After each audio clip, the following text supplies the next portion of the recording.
My audience has always been more like clients in Austin, but then I do see the need of, again, doing some occasional like agent type of post or something, or even like, hey, I'm hosting a webinar. The way I kind of look at it now is that it also shows my clients like, hey, I'm connected through the industry. I have other connections nationally and stuff like that, where I used to be a little more hesitant to kind of put out the agent things. But I also think you can sometimes do like a funny realtor life that's just kind of showing like behind the scenes of your business or something. But I liked your idea of keeping it more, again, focused on clients, but blending in the other stuff too, to just show more of your personality and everything. Yeah, the general theme with this is just to keep mixing it up. Like if you're hammering the same topic, if it's always agent tactics or agent to agent content, then you're going to start losing the client followers. They're going to start to tune out. If it's only agent to client stuff and you're only talking about Tampa Bay real estate, then you're going to start to lose people. So you have to keep mixing it in and you have to keep switching up variety. I have Ted DeCarlo's profile here as a perfect example of variety of content style and variety of type. So if everybody here, I'm sure they do, but follow Taya DeCarlo. She has a great profile to look at to emulate. So another thing with variety on Instagram that I do is on-app variety. So you'll notice that I use Instagram on the Broke Agent like an instrument where I use every single tool. I do stories, I do lives, I do feed posts, I do DMs. And this is the same with YouTube. I do shorts, I do community posts, I do long form, same with Facebook.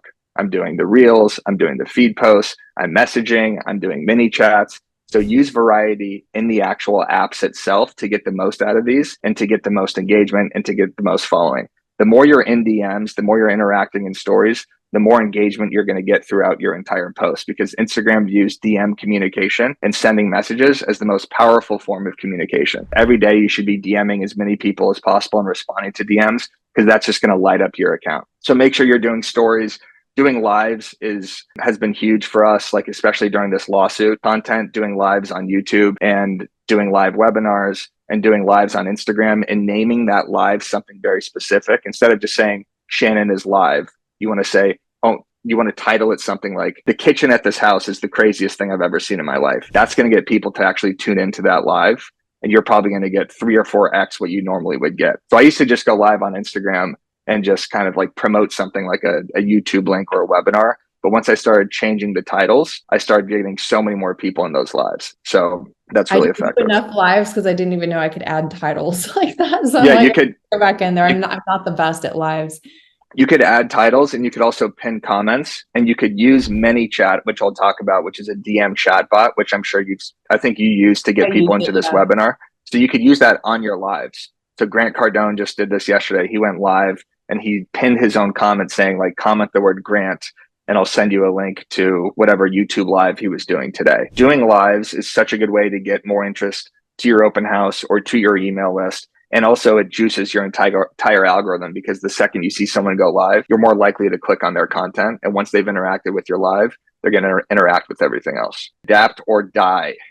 Evolution. This is extremely important for growing your digital brand. I have a huge red cross through Inman News, not just because they're our rivals and they've talked relentless shit about us. No, they haven't. They just posted some covert articles, but they have not evolved in terms of growing their digital brand. Inman's fantastic in terms of journalism and news. And this is, kind of the go-to spot right now. People type in inman.com. But right now, they have not evolved their digital brand. They're not on YouTube. And if maybe they are, but I'm not seeing podcast clips. I'm not seeing Instagram reels. I'm not seeing any sort of video or audio. And their Instagram is suffering because of this. They just post nonstop headlines. And you can see sometimes they have 116,000 followers and they're getting 10 likes. And now the point of this is not to just crap on Inman. The point is you have to keep evolving with these apps and the way people are consuming content today. With the Broke Agent account, this started as literally just text conversations or tweets, right? That I was just screenshotting.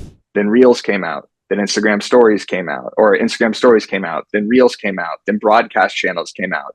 Then Instagram Notes. Anytime one of these new apps has a new feature, this should be something that you're jumping on immediately, because it's that new feature that's going to get you more engagement. And there's a reason that they're adding that new feature, is because it's probably something that you should use.